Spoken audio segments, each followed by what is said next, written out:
서울, 대한민국의 수도. 2019년 국립고문서연구소. 4살짜리 소년이 수천 년 된 주간 주지엔을 가리키며 누구도 예상치 못한 말을 내뱉자 절대적인 침묵이 공기를 얼어붙게 했다.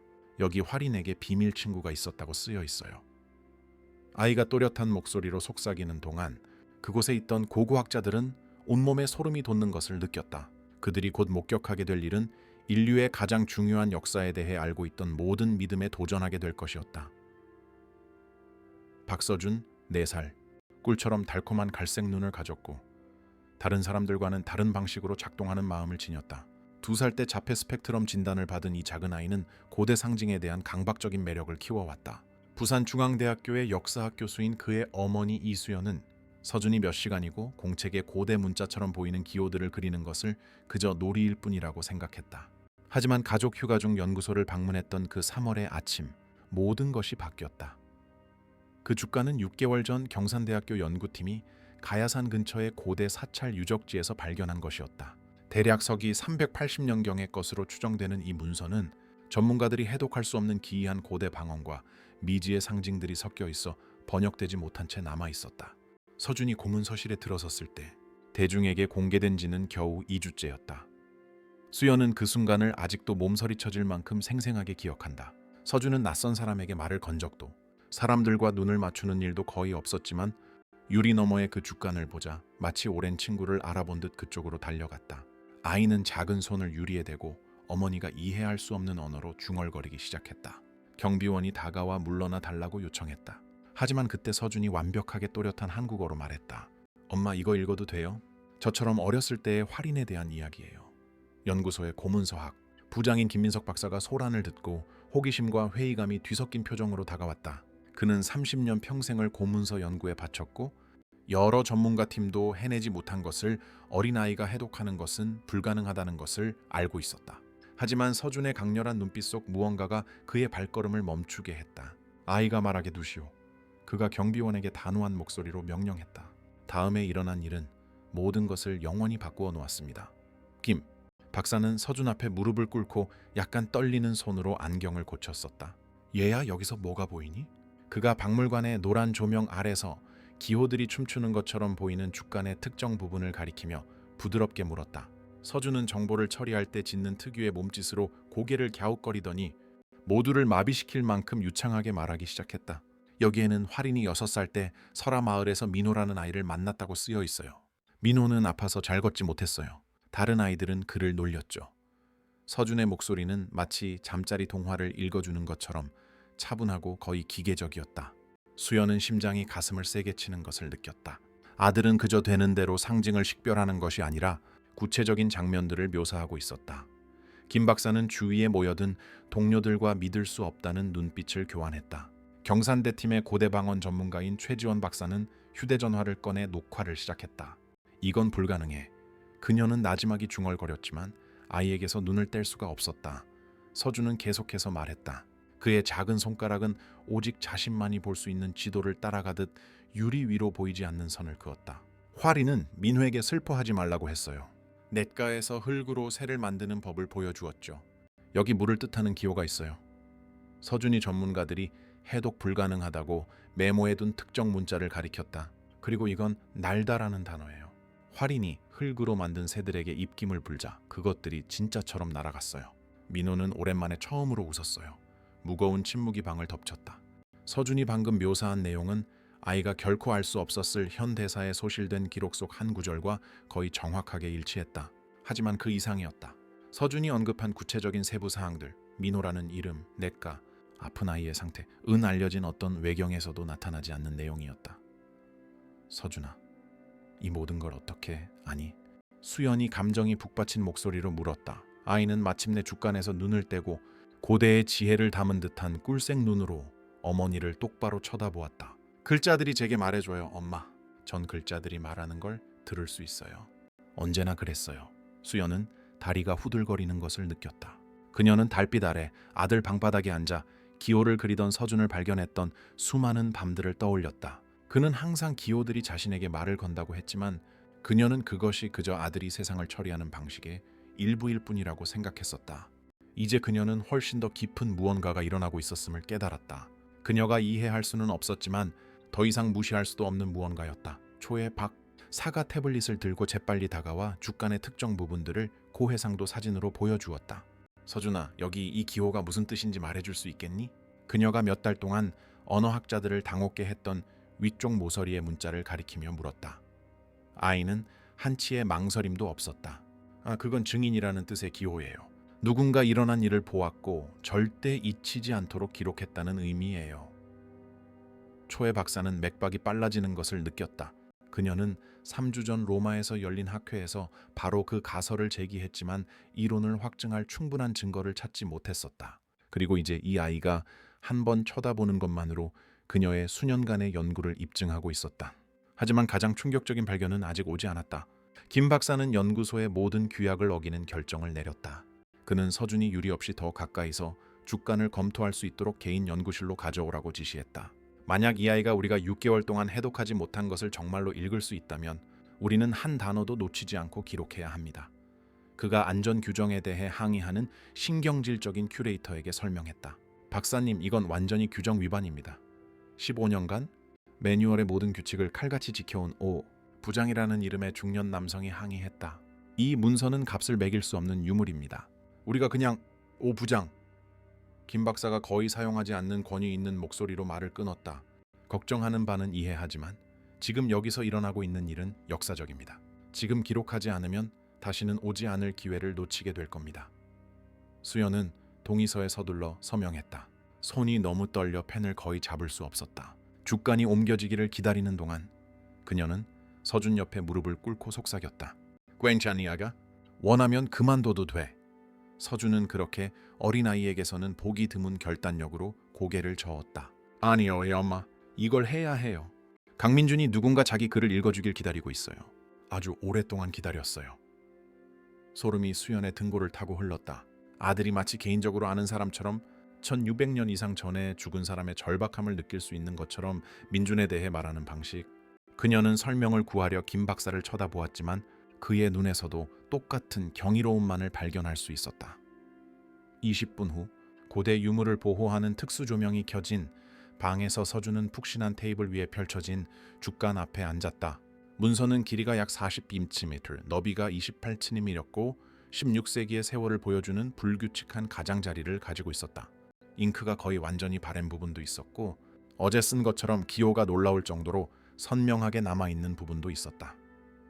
방 안의 공기는 특유의 냄새, 즉 보존약품과 고대 주간의 희미한 흙냄새가 섞인 냄새가 났다. 특수 조명은 침묵을 채우는 낮고 지속적인 윙윙거리는 소리를 냈다. 서준이 손을 뻗었지만 최 박사가 부드럽게 그를 막았다. 주간을 직접 만지면 안 된단다 얘야. 하지만 원하는 만큼 봐도 괜찮아. 아이는 고개를 끄덕이고 문서 위로 몸을 숙이기 시작했다. 그의 눈은 그의 나이 또래에게는 불가능해 보이는 속도로 왼쪽에서 오른쪽으로 움직였다. 3분 동안 아무도 감히 숨을 쉬지 않았다. 방에 설치된 카메라들은 일어나는 모든 순간을 포착했다. 그러자 서준이 말하기 시작했고 그의 말은 수연을 주저앉게 만들었다. 이 주간은 강민준이라는 사람이 있었어요. 그는 잘 걷지 못했던 아이, 민호의 형이었어요. 민준은 활인을 만났을 때 16살이었어요. 여기 그의 이름이 있어요. 그는 아무도 서명이라고 식별하지 못했던 오른쪽 하단의 기호 그룹을 가리켰다. 민준은 활인이 죽은 지 53년 후에 이것을 썼어요. 진실을 말하다가 죽임을 당할까봐 두려워서 이것을 숨겼어요. 김 박사는 공책에 미친 듯이 모든 단어를 받아 적었다. 평소 흠잡을 데 없던 그의 글씨는 이제 금방이라도 사라질지 모를 무언가를 붙잡으려는 사람의 다급한 낙서처럼 보였다. 무슨 진실 말이냐, 서준아? 민준이 무엇을 밝히는 것을 그토록 두려워했지? 아이는 깊이 집중할 때 특유의 단조로운 어조를 유지하며 계속 말했다. 민준은 다른 누구도 보지 못한 것들을 봤어요. 활인이 혼자라고 생각했을 때 하던 일들이요. 하지만 민준은 그의 동생 민호를 어떻게 고쳤는지 이해하고 싶어서 비밀리에 그를 따라다녔어요. 방은 전기적인 긴장감으로 가득 찼다. 최 박사는 주간의 얼굴을 가까이 대고 서준이 말하는 내용과 그녀가 부분적으로 식별할 수 있는 문자들을 비교했다. 특정 부분 위에 돋보기를 들고 있는 그녀의 손가락이 떨렸다. 세상에, 그녀가 속삭였다. 여기에 따라가다 또는 감시하다로 번역될 수 있는 단어가 분명히 있어요. 그리고 여기 이 배열은 고유명사일 수 있어요. 그녀는 눈을 동그랗게 뜨고 김 박사를 돌아보았다. 이 아이는 우리가 장식적이거나 손상된 것으로 표시했던 기호들을 읽고 있어요. 어떻게 이게 가능하죠? 김 박사는 대답이 없었다. 30년 경력 동안 그는 많은 놀라운 일들을 보았지만 이와 비교할 만한 것은 아무것도 없었다. 그는 강렬한 눈빛과 특유의 뻣뻣한 자세를 한 이 작은 아이, 서준을 바라보며 자신이 역사의 흐름을 바꿀 무언가를 목격하고 있다고 느꼈다. 서준은 주간에서 시선을 들어 그곳에 있던 모든 이들의 기억에 새겨질 한 문장을 내뱉었다. 민주는 활인이 자기에게 비밀을 알려줬다고 썼어요. 아주 중요한 무언가를 찾을 수 있는 곳을 말해줬대요. 그리고 그건 아직도 거기에 기다리고 있어요. 뒤따른 침묵은 너무나 깊어서 수연은 자신의 심장 박동 소리를 들을 수 있었다. 그녀는 완전히 처리할 수 없는 감정의 소용돌이를 느꼈다. 아들의 비범한 재능에 대한 자부심, 이것이 그들의 삶에 어떤 의미를 가질지에 대한 두려움, 그리고 그들이 이해할 수 있는 것보다 훨씬 더 큰 무언가를 위해 선택되었다는 커져가는 느낌. 이후 4시간 동안 서준은 주간의 구절들을 차례로 번역했고 12명의 전문가 팀이 고대 언어 데이터베이스에서 모든 단어를 확인했다. 그들이 발견한 사실은 숨이 멎을 정도였다. 아이는 고대 방언의 문자들을 정확하게 식별할 뿐만 아니라 아무도 본 적 없는 세 번째 문자 체계, 즉 민준 자신이 만든 일종의 개인적인 암호처럼 보이는 기호의 조합을 해독하고 있었다. 고대 암호학 전문가인 왕 교수는 서준이 암호를 해독하는 것을 매료되어 지켜보았다. 정교하군. 그가 최 박사에게 중얼거렸다. 민주는 삼중의 의미층위를 사용했어. 명백한 기호들, 고대 방언들, 그리고 완전히 다른 인식을 가진 사람만이 해독할 수 있는 이 암호까지. 마치 독특한 정신만이 이것을 읽을 수 있을 것이라고 알고 있었던 것 같아. 수연은 자부심과 공포가 뒤섞인 채 아들을 바라보았다. 서준은 피곤한 기색을 보이지 않았다.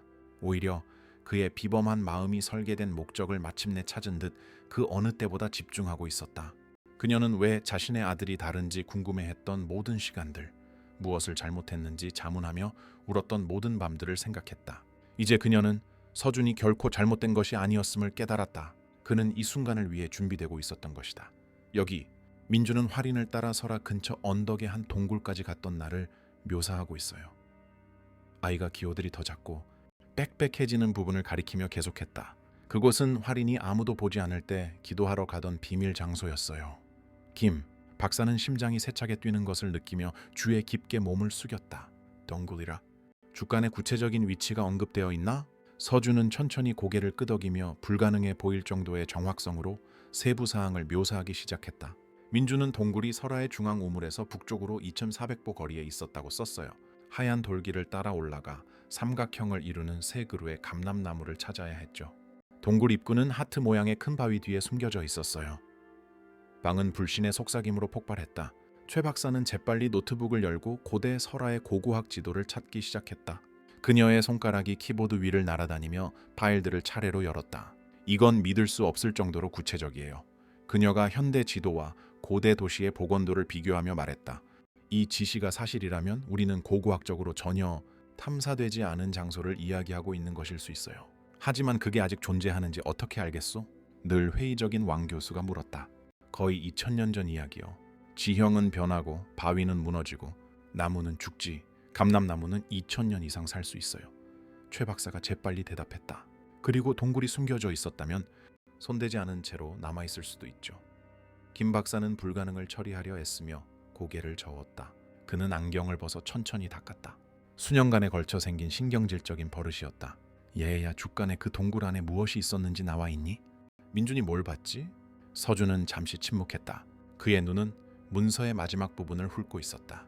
그가 마침내 입을 열었을 때 그의 목소리는 다르게, 더 깊게, 거의 완전히 자신의 것이 아닌 것처럼 들렸다. 민준은 활인 몰래 동굴에 들어갔어요. 안에는 벽에 자국들, 그림들, 민준이 이해할 수 없는 언어로 된 단어들이 있었어요. 하지만 다른 무언가, 활인이 그곳에 남겨둔 것이 있었죠. 아이는 영원처럼 느껴지는 잠시 멈춤을 가졌다. 천에 쌓인 물건이었어요. 민주는 건드려서는 안 된다고 느껴서 감히 만지지 못했지만 그것이 정확히 어디에 있었는지 썼어요. 동굴 깊숙한 곳, 입구에서 7걸음 떨어진 평평한 돌 아래에. 수연은 뺨을 타고 흐르는 눈물을 억제할 수 없었다. 그녀의 4살짜리 아들이 역사의 이해를 바꿀 수 있는 고고학 유적지의 정확한 좌표를 막 제공한 것이다. 그녀는 부산에서 일하고 있는 남편 지훈을 생각했다. 무슨 일이 일어나고 있는지 전혀 모를 남편. 이걸 그에게 어떻게 설명할까? 여기 와서 직접 목격하지 않고서야 누가 이 일을 믿을 수 있을까? 하지만 다음에 온 것은 훨씬 더 충격적이었다. 서준은 주간의 마지막 기호들을 가리켰다. 거의 보이지 않는 아래쪽 가장자리에 너무 희미해서 고대 표면의 얼룩처럼 보이는 기호들이었다.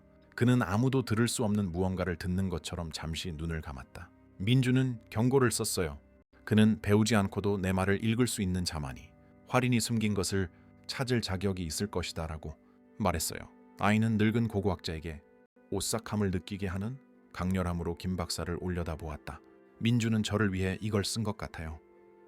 김 박사는 무릎에 힘이 풀리는 것을 느꼈다. 그는 테이블에 기댔다. 그의 마음은 방금 들은 말의 함의를 처리하기 위해 애썼다. 1600년 이상 전에 글을 쓴 민준이 서준 같은 누군가가 올 것이라고 예견했다. 다른 사람들이 볼 수 없는 것을 볼 수 있을 만큼 마음이 다르게 작동하는 누군가. 그것은 통계적으로 불가능했다. 과학적으로 설명할 수 없었다. 그럼에도 불구하고 그것은 바로 그의 눈앞에서 일어나고 있었다. 소문은 걷잡을 수 없는 불길처럼 퍼져나갔다. 24시간도 채 되지 않아 수천 년 된 주간을 해독한 소년의 이야기가 전 세계 신문의 헤드라인을 장식했다. 거대 뉴스 방송사들은 서준을 인터뷰하고 싶어 했다. 세계 대륙의 촬영팀이 연구소 앞에 진을 쳤다. 바르가스 가족이 묵고 있던 호텔은 미디어 서커스로 변했다. 사진작가들은 모든 각도를 노리고 기자들은 질문을 외쳐댔으며 구경꾼들은 신동을 보려고 애썼다. 수연은 하루에 200통이 넘는 전화를 받았다. 서준을 연구하겠다는 대학들, 인터뷰를 위해 터무니없는 금액을 제시하는 TV 프로그램들, 그의 뇌를 검사하고 싶다는 제약회사들, 한 괴짜 억만장자는 자신의 개인 소장품인 몇몇 고문서를 해독해주는 대가로 $10,000,000를 제안하기도 했다. 그것은 압도적이고 끔찍했다. 그날 밤 지친 하루 끝에 마침내 잠든 서준과 함께 호텔방에 갇혀있던 수연은 지훈에게 전화를 걸었다. 그가 전화를 받자마자 그녀는 울음을 터뜨리기 전에 거의 말을 잇지 못했다. 여보, 어떻게 해야 할지 모르겠어요. 모든 게 걷잡을 수 없어요. 사방에 사람들이 있고 서준이는 무서워하고 이 모든 것에서 아이를 어떻게 보호해야 할지 모르겠어요. 지훈은 전화기 저편에서 한동안 침묵을 지켰다. 그러고는 언제나 그녀를 진정시켜주던 그 차분한 목소리로 말했다. 수연, 숨을 쉬어요. 나 벌써 공항이에요. 8시간 안에 도착할게요. 우리가 함께 이 문제를 해결할 거예요. 하지만 지훈의 위로하는 목소리조차 그녀의 마음속에서 커져가는 두려움을 진정시킬 수는 없었다. 그녀는 잠든 서준을 바라보았다. 그의 얼굴은 너무나 순수하고 너무나 작았다. 그녀는 책임감에 엄청난 무게를 느꼈다. 그녀의 아들은 비범한 무언가를 위해 선택되었지만 그 대가는 무엇일까? 그는 이제 어떤 삶을 살게 될까? 이제 그를 연구해야 할 호기심거리, 현상으로 보는 세상으로부터 그녀가 어떻게 그를 보호할 수 있을까? 수연은 인생에서 가장 어려운 결정을 내렸다. 그녀는 휴대전화를 끄고 서준을 꼭 껴안고 그의 귀에 속삭였다. 우린 그 동굴을 찾을 거야, 아가. 민준이 시작한 일을 끝내자. 덜 시간 후 지훈이 도착했을 때 그는 맹렬한 결단력으로 짐을 싸고 있는 수연을 발견했다. 그는 자랑스러움과 걱정이 뒤섞인 눈으로 그녀를 바라보았다. 정말 확신하는 거예요? 우리가 거기서 뭘 찾게 될지 모르잖아요. 수연은 멈춰서서 그를 마주했다. 그녀의 눈은 울어서 붉었지만 목소리는 단호했다. 여보, 우리 아들은 수천 년에 한 번 나올까 말까 한 재능을 가졌어요. 민주는 누군가 자기 글을 읽어주길 1600년을 기다렸어요. 두려움 때문에 서준이가 태어난 이유를 행하는 것을 막게 할 순 없어요. 활인이 숨긴 것이 무엇이든 그것은 그를 기다리고 있어요. 지훈은 아내를 껴안으며 그녀의 어깨에서 떨리는 결의를 느꼈다. 그럼 찾아봅시다. 김 박사는 긴급 고고학 탐사대를 조직했다. 경주 국립대학교와 지역 역사보존위원회와 협력하여 주간에 묘사된 동굴을 찾기 위해 설화로 떠날 15명의 전문가 팀이 구성되었다.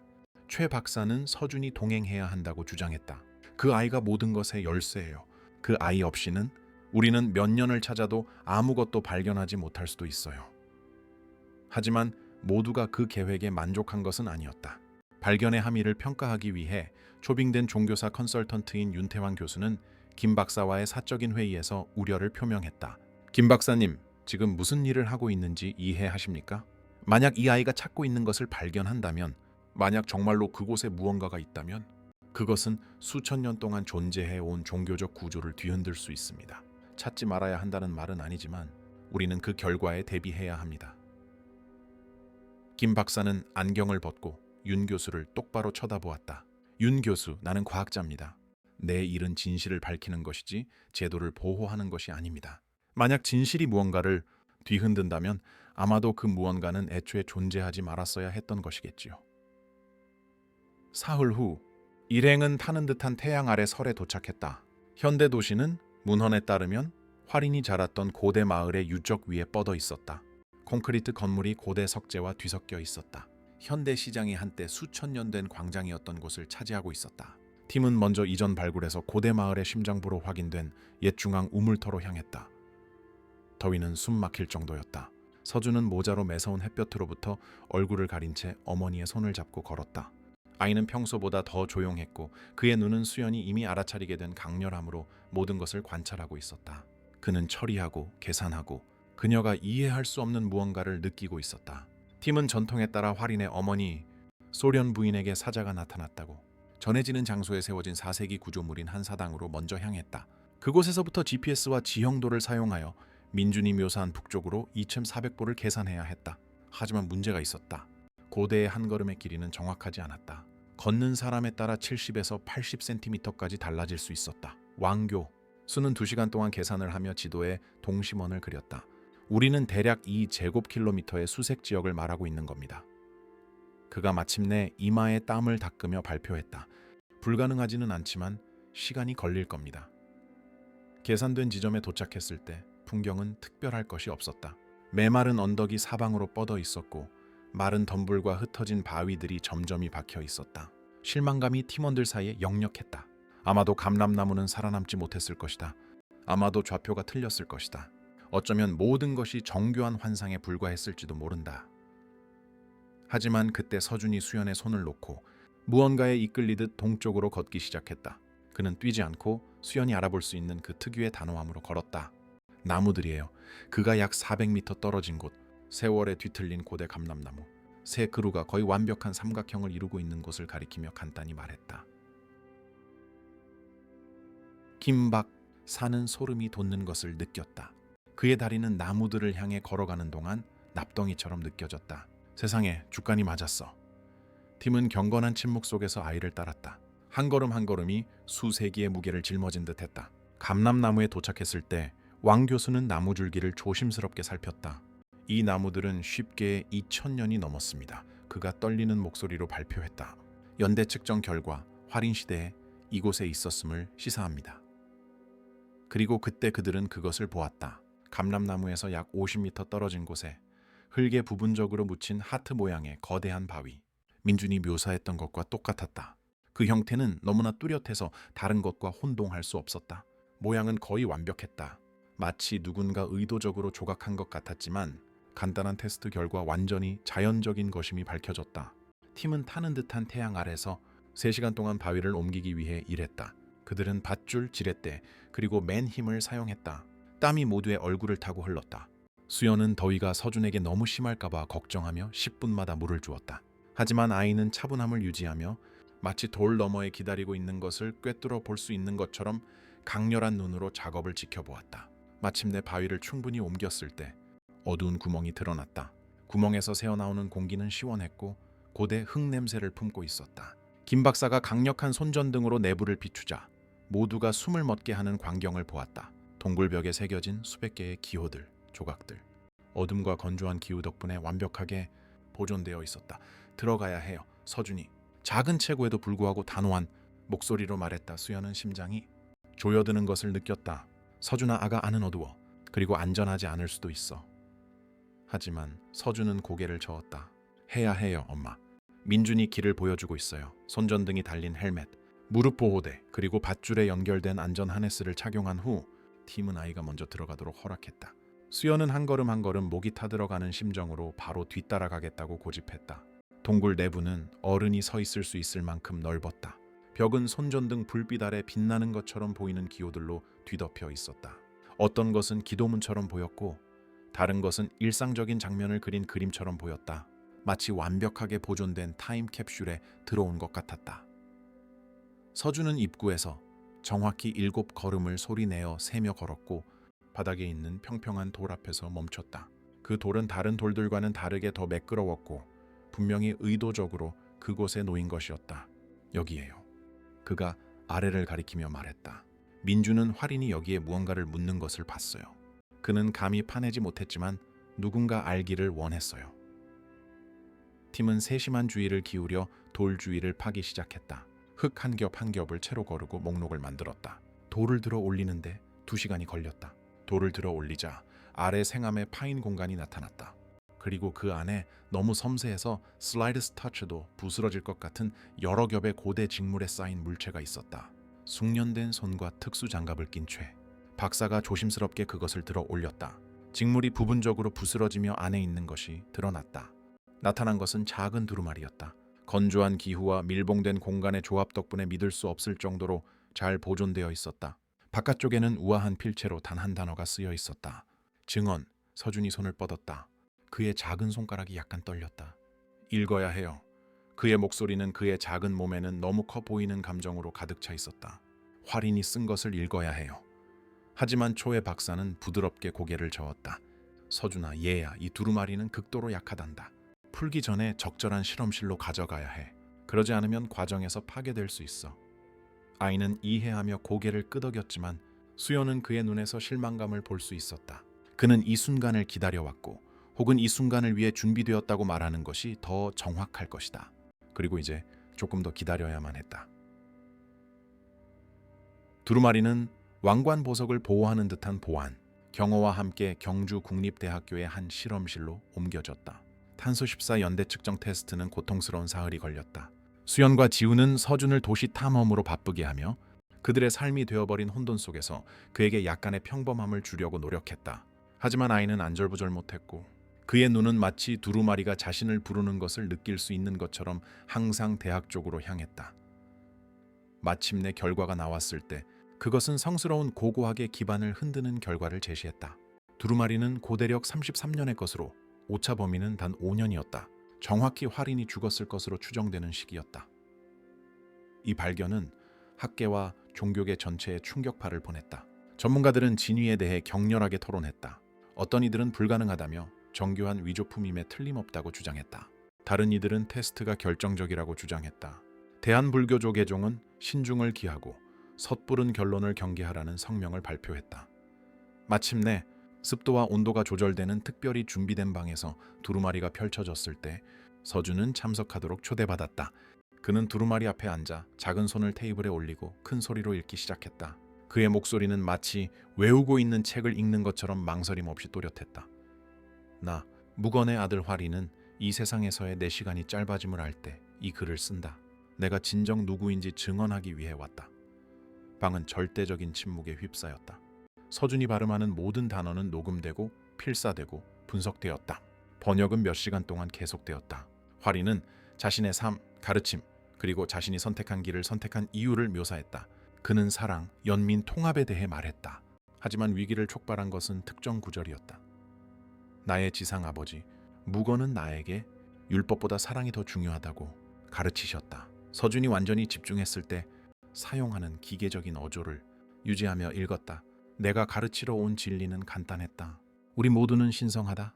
모두가 내가 지닌 것과 같은 빛을 품고 있다. 나는 숭배받기 위해 온 것이 아니라 여러분 각자 안에 이미 존재하는 신성을 숭배하는 법을 보여주기 위해 왔다. 윤태환 교수가 의자가 바닥에 시끄럽게 긁히는 소리를 내며 벌떡 일어섰다. 그의 얼굴은 붉었고 손은 떨리고 있었다. 이것은 이설 이쇼츠입니다. 수천 년간 확립된 교리를 부정하는 것입니다. 이걸 그냥 진실로 받아들일 수는 없습니다. 아니면 그 교리가 숨겨왔던 것을 드러내는 것이겠지요. 최 박사가 차분하지만 단호한 목소리로 지적했다. 최 박사, 당신은 지금 무슨 말을 하는지 그 함의를 이해하지 못하고 있어요. 윤 교수가 한 옥타브 높은 목소리로 대답했다. 만약 우리가 이것을 출판한다면, 세상에 내보낸다면 우리는 수십억 사람들의 믿음을 파괴하게 될 겁니다. 김 박사가 천천히 일어섰다. 그의 목소리에는 수십 년의 권위가 실려 있었다. 윤 교수, 우리의 일은 사람들의 믿음을 보호하는 것이 아닙니다. 우리의 일은 진실을 발견하는 것입니다. 만약 믿음이 진실 앞에서 살아남을 수 없다면 그 믿음은 가질 가치가 없는 것입니다. 서준은 주위의 논쟁에 아랑곳하지 않고 계속 읽었다. 그의 말은 물처럼 흘러 다른 누구도 읽을 수 없는 기호들을 번역했다. 그리고 그는 모두를 침묵하게 만드는 구절에 도달했다. 나는 세 개의 증언을 숨겨두었다. 첫 번째는 여기에 있다. 두 번째는 내가 한때 걸었던 물 아래에 있다. 세 번째는 내가 마지막 숨을 거둘 곳에 있다. 볼 눈이 있는 자가 그것들을 찾기를, 들을 귀가 있는 자가 그것들을 이해하기를. 이 발견은 시간과의 싸움을 촉발했다. 전 세계의 종교 단체들은 두루마리가 가짜라고 선언할 것을 요구했다. 조계종은 경주에 공식 대표단을 파견하여 문서에 대한 접근과 연대 측정 방법에 대한 의문을 제기했다. 다양한 신앙의 지도자들이 공개적으로 우려를 표명했다. 어떤 이들은 이 발견을 신앙을 훼손하려는 시도라고 불렀고, 다른 이들은 개방적이고 정직한 조사를 요구했다. 수연과 지우는 예상치도 원치도 않았던 폭풍의 중심에 서게 되었다. 기자들이 부산에 있는 그들의 집 앞에 진을 쳤다. 서준의 학교는 아이를 검사하고 연구하고 심지어 부모로부터 격리해야 한다는 요구가 담긴 전화와 이메일을 받았다. 그것은 끔찍하고 압도적이었다. 하지만 서준은 놀라울 정도로 차분했다. 그는 시간이 날 때마다 두루마리를 연구했다.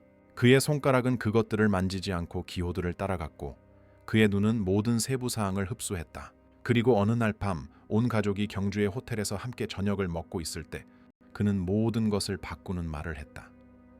내가 한때 걸었던 물 아래. 서준이 빵을 생각에 잠겨 씹으며 그의 눈은 먼 곳을 향했다. 엄마, 활인이 어디서 물 위를 걸었는지 아세요? 수연은 심장이 쿵 내려앉는 것을 느꼈다. 그녀는 수년간 경전을 연구했고 모든 이야기를 알고 있었다. 용담호, 그녀가 천천히 대답했다. 전통적인 문헌에 따르면 그곳에서 그가 폭풍 후 동안 제자들에게 가기 위해 물 위를 걸었다고 해요. 거기로 가야 해요. 서준이 마치 시장에 가야 한다고 말하는 것처럼 간단하게 말했다. 지훈은 수연과 시선을 교환했다. 그들은 이것을 막을 방법이 없다는 것을 알았다. 그들의 아들은 어떤 식으로든 이 목적을 위해 선택되었다. 그리고 그것이 아무리 무섭더라도 그들은 그를 지지해야만 했다. 호수에서 잠수부 팀은 6일 동안 아무 성과 없이 수색했다. 용담호는 어떤 부분은 놀라울 정도로 깊었고 물속 시야는 제한적이었다. 좌절감이 커져갔다. 어쩌면 단서가 틀렸을지도 모른다. 어쩌면 두 번째 증언은 오래전에 사라졌을지도 모른다. 어쩌면 그들이 잘못된 장소를 찾고 있는지도 모른다. 하지만 7번째 날 오후 잠수부들이 작업하는 것을 지켜보던 강가에서 서준이 일어섰다. 그는 평상복을 입은 채 물 쪽으로 걸어가 망설임 없이 들어갔다. 물은 차가웠지만 그는 계속 걸었다. 수연이 소리를 지르며 그를 뒤쫓았지만 지훈이 그녀를 붙잡았다. 잠깐만요. 그가 속삭였다. 봐요. 서준은 물이 가슴까지 찰 때까지 걸어 들어갔다. 그는 멈춰서서 한참 동안 눈을 감았다가 똑바로 아래를 가리켰다. 여기에요. 약 50m 떨어진 곳에서 수색하던 잠수부들이 서준이 있는 곳으로 재빨리 헤엄쳐 왔다. 그들은 잠수했고 그들의 손전등이 흐린 물을 갈랐다.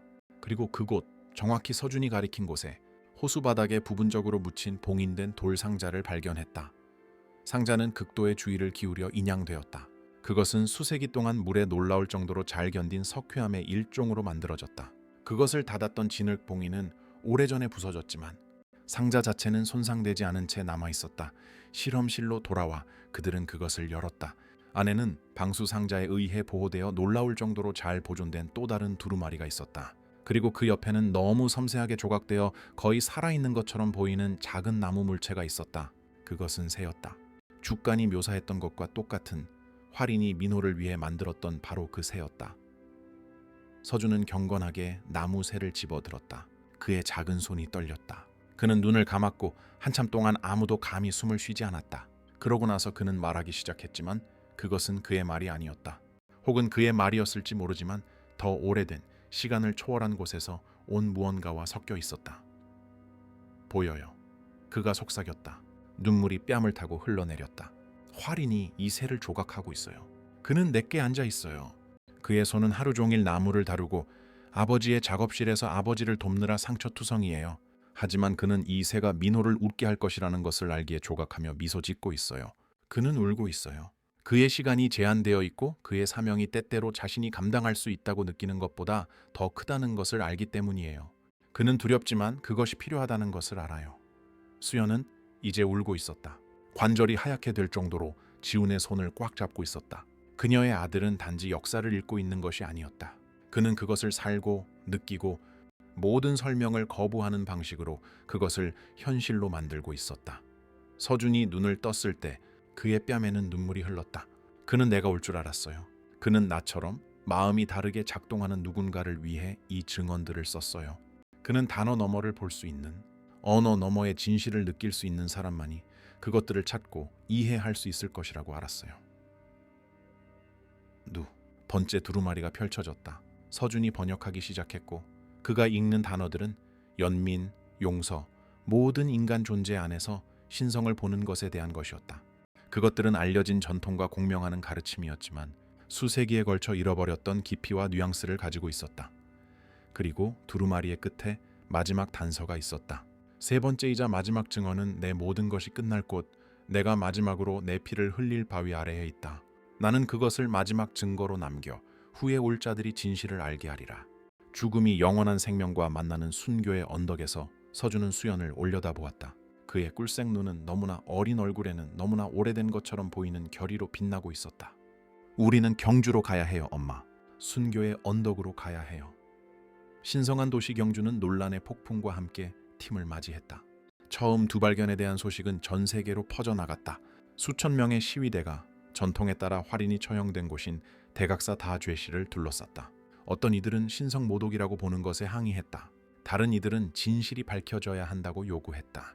경찰은 바리케이드를 쳤다. 공기 중의 긴장은 마치 도시 전체가 숨을 참고 있는 것처럼 역력했다. 팀은 이제 주요 신앙의 가장 신성한 장소가 된 곳에 무장 경호 아래 들어갔다. 순교의 언덕은 사찰 내에 보존된 작은 바위 언덕으로 매년 수백만 명이 순례를 오는 곳이었다. 이곳을 발굴한다는 생각, 수세기의 교리를 반박할 수 있는 무언가를 찾을 가능성은 두려우면서도 흥미진진했다. 서준은 무릎을 꿇고 고대 바위에 손을 댔다. 그 장소는 수세기에 걸쳐 수백만 개의 손에 의해 닳았고 신성함과 연결되기를 추구하는 수많은 신자들에 의해 만져졌다. 그는 눈을 감았고 영원처럼 뻗어나가는 순간 동안 그는 그저 느꼈다. 여기에요. 그가 마침내 속삭였다. 정확히 이 바위 아래. 마지막 증언이 여기 기다리고 있어요. 종교 지도자, 지방 당국, 역사 보존 전문가들과의 며칠간의 협상 끝에 당국은 지표 투과 레이더 탐사를 허용했다. 결과는 놀라웠다. 레이더는 바위 아래 인공적인 공간을 감지했다. 수천 년 동안 봉인된 인공 구조물이었다. 하지만 문제가 있었다. 바위 자체는 신성한 것으로 간주되었다. 그것을 제거하거나 구멍을 뚫는 것은 많은 사람들에게 신성 모독으로 보일 것이었다. 협상은 지지부진했다. 극단적인 종교단체들은 폭력을 위협했다. 정치적 압력이 커졌다. 세 번째 증언은 영원히 봉인된 채로 남을 것처럼 보였다. 하지만 서준은 고집했다. 다른 입구가 있어요. 그가 어느 날 밤 사찰의 지도를 연구하며 말했다. 민준이 제게 보여줬어요. 언덕 꼭대기가 아니라 아래에 오래전에 막힌 통로가 있어요. 그의 안내에 따라 팀은 사찰 외벽의 다른 부분처럼 보이는 곳을 발견했다. 비침 습적 테스트 결과가 확인되었다. 뒤에 빈 공간이 있었다. 역사 속 어느 시점에 돌과 회반죽으로 채워진 고대 통로였다. 결정이 내려졌다. 그들은 파기로 했다. 그들이 열었을 때 어른 한 명이 겨우 지나갈 수 있을 만큼 좁은 터널을 발견했다. 새어나오는 공기는 오래되었고 흙과 고대 돌 냄새로 가득했다. 수연은 좁고 어두운 터널을 바라보고 그러고 나서 그녀의 4살짜리 아들을 보았다. 그녀 안의 모든 모성 본능이 그를 들여보내지 말라고 비명을 질렀다. 하지만 그녀는 서준의 눈을 보고 마음을 바꾸게 하는 무언가를 보았다. 그는 이것을 위해 준비되었다. 어떤 식으로든 어떤 방법으로든 그녀의 독특한 아들, 그의 비범한 마음과 세상을 보는 다른 방식을 가진 아이는 이 순간을 위해 선택되었다. 서준이만 들어갈 수 있어요. 그녀가 느끼는 두려움에도 불구하고 단호한 목소리로 선언했다. 어른에게는 너무 좁고 위험해요. 하지만 필요한 모든 것을 갖춰줄 거예요. 아이는 비디오 카메라가 달린 헬멧, 강력한 조명, 그리고 지속적인 통신선을 갖추고 좁은 터널로 내려갔다. 전 세계가 생방송을 통해 실시간으로 지켜보았다. 수십억 명의 사람들이 이 비범한 아이가 무엇을 찾을지 보기 위해 하던 일을 멈췄다. 터널은 약 10m. 내려간 후 방으로 이어졌다. 방은 작았고 옷장보다 겨우 컸으며 천장이 낮고 맨 돌벽으로 되어 있었다. 중앙에는 놀라울 정도로 잘 보존된 단순한 나무 상자가 있었다. 건조하고 밀봉된 방의 공기 덕분이었다. 서준은 천천히 다가갔다. 그의 가쁜 숨소리가 헬멧 안에서 울렸다. 그의 작은 손은 상자 뚜껑에 닿았을 때 떨렸다. 지금 열게요. 그가 카메라를 향해 어머니를 향해 지켜보는 세상을 향해 말했다. 안에는 조심스럽게 말린 마지막 두루마리가 있었다. 그리고 그 옆에는 밀랍으로 봉인된 작은 유리병이 있었다. 병 안에는 나중에 거의 기적적으로 보존된 고대, 인간의 피로 확인된 검은 액체가 있었다. 서준의 목소리가 스피커를 통해 울려 퍼지며 죽음을 앞둔 활인이 쓴 마지막 말을 읽었다. 이것을 읽는 이에게 내가 내일 내 생명을 바칠 것을 알 때 이 글을 쓴다는 것을 알라. 나는 종교를 창시하거나 인류를 믿는 자와 믿지 않는 자로 나누기 위해 오지 않았다. 나는 항상 존재했지만 잊혀진 진리를 상기시키기 위해 왔다. 너희 모두는 신성의 자녀이며 모두가 내가 지닌 것과 같은 빛을 품고 있다는 것을, 하늘나라는 너희가 죽은 후에 도달할 먼 곳이 아니다. 그것은 모든 인간의 마음속에 있으며 인식되기를 기다리고 있다. 두루마리는 계속되었고 서준이 읽는 모든 단어는 전 세계에 충격파를 보냈다. 검다다에 나의 피, 나는 그것을 성난신을 달래기 위한 희생 제물로 남기는 것이 아니라 가장 큰 고통 속에서도, 죽음 앞에서도 내가 두려움보다 사랑을, 복수보다 연민을, 정죄보다 용서를 선택했다는 증거로 남긴다. 이 말들이 사람들이 내 이름으로 세운 벽들을 허물고 결코 분리되어서는 안 되었던 것을 하나로 묶기를. 서준은 터널에서 나왔다. 그의 옷은 먼지로 뒤덮여 있었지만 그의 얼굴은 환하게 빛나고 있었다. 그는 마치 2000년 역사의 무게를 짊어진 것처럼 조심스럽게 상자를 들고 있었다. 그리고 아마도 그랬을 것이다.